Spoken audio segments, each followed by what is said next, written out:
Bienvenue dans Page Gourmande. Page gourmande, page gourmande. Page gourmande, page gourmande, la chronique. Pour cette première chronique, on va commencer fort. Je vous présente La cuisine du comté de Nice de Jacques Médecin.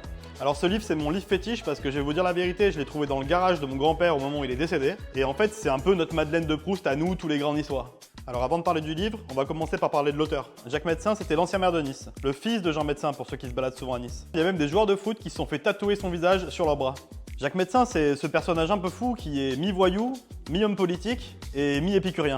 Ça fait 3 mi. Alors Jacques Médecin, c'est ce maire qui s'est fait construire un véritable palais sur les collines de Nice, qu'on voit ici au Festival de Cannes, entouré de beaucoup de femmes, et qui finalement, en fin de carrière, a dû s'enfuir en Amérique du Sud pour fuir la police. Jacques Médecin a laissé beaucoup de traces dans notre paysage, aussi bien en politique que dans un domaine qui nous intéresse un peu plus, la cuisine. Et pour le coup, Jacques Médecin nous a laissé un véritable trésor. Laissez-moi vous lire quelques lignes d'ailleurs de la 4e de couverture qui vont vous donner une idée de ce trésor. C'est parce que j'aime mon pays niçois, dans ses paysages, son extraordinaire climat, ses jolies filles, ses fleurs, ses légumes et ses fruits, ses gars robustes et ardents, ses arts et sa cuisine. C'est parce que dans mon pays, hommes ou femmes ont toujours fait la cuisine.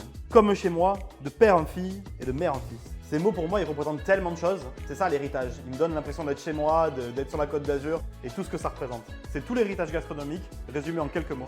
À l'intérieur de ce livre, on trouve tout un trésor de recettes niçoises et azuréennes. Et vous savez quoi? La cuisine niçoise est multiculturelle. Et oui, car proximité avec l'Italie, russe, anglais, toutes ces personnes ont laissé des traces indélébiles dans la culture niçoise. Un exemple frappant, le stockfish, ou le stockfish comme on dit chez nous. Ça vient de marchands norvégiens qui échangeaient de l'huile d'olive avec les marchands niçois. Et ce sont les Anglais qui lui ont donné ce nom-là. Dans mon édition, tous les noms de recettes sont rédigés en français et en niçois. Prenez par exemple le chou farci ou capoum. Ce livre, c'est comme le code civil des recettes traditionnelles niçoises. Suivre les recettes de ce livre, c'est garantir la véracité des recettes. Combien de fois on a vu le pan bagna, la salade niçoise complètement massacrée? C'est donc le guide pour éviter ces erreurs.